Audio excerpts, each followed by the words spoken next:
Alors, il existe aussi des systèmes de cache. Donc, ici, si tu mets simplement dans Ajouter extension cache, tu vas trouver plein de systèmes de cache. Donc, ici, tu as Lightspeed Cache, qui est aussi sympa. Il est utilisé par Hostinger, par exemple, par défaut. Donc, c'est un bon plugin qui te permet d'accélérer ton WordPress de mise en cache. Tu as aussi W3 Total Cache, qui est aussi un excellent plugin. VP Fast Cache, qui est aussi un excellent plugin.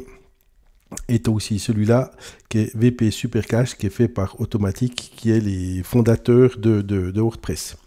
Donc on va installer celui-là.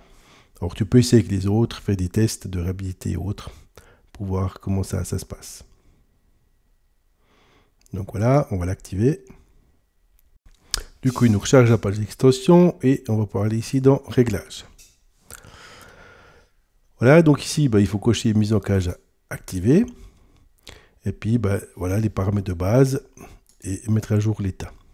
Et en gros, avec ça, on aurait déjà fait la plus grande partie pour le mettre en cache. Après, ici, évidemment, tu as des paramètres avancés que tu peux paramétrer. Donc voilà, ici, tu peux activer le cache pour tous les visiteurs. Donc, ça aussi pas mal. Désactiver le cache pour les visiteurs connectés, recommandé. Donc là, l'admin, il ne va jamais avoir à passer par le cache. Donc si toi, tu testes ton site en étant connecté, il n'y aura pas de système de cache. C'est aussi bien, comme ça tu peux voir les dernières mises à jour que tu as faites. Et puis ici, tu peux aussi désactiver le cache pour les visiteurs qui ont un cookie défini dans le navigateur. Donc ça, ce serait pour paramétrer un peu plus pour que certains utilisateurs n'utilisent pas ton cache. Donc en principe, on va laisser comme ça, les paramètres de base. Après, il y a plein d'autres paramètres où il va mettre en cache les entêtes, etc.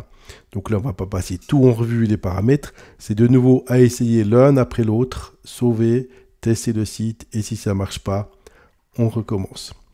On enlève et on passe aux paramètres suivants. Ici, tu peux aussi mettre un CDN, donc c'est pour accélérer le chargement des fichiers, donc le placer tous tes fichiers, images et autres sur un autre serveur. Ensuite, ici, c'est pour gérer le contenu, qu'est-ce que tu as comme cache et tout. Donc là, on peut purger le cache. On peut aussi purger le cache depuis ici, ce qui est pratique. Comme ça, on va redémarrer le cache à 0. Le préchargement, comment va se passer le préchargement? Les extensions. Ici, on a un temps de modération, etc.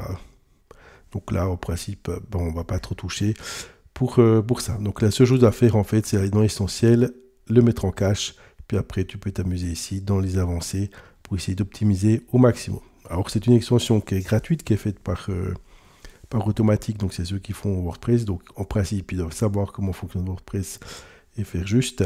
Ensuite tu peux aussi installer le Jetpack, c'est une sorte de couteau suisse où il y a plein d'éléments dedans pour paramétrer ton site. Donc moi je suis pas trop fan parce que je trouve que ça alourdit quand même le site internet.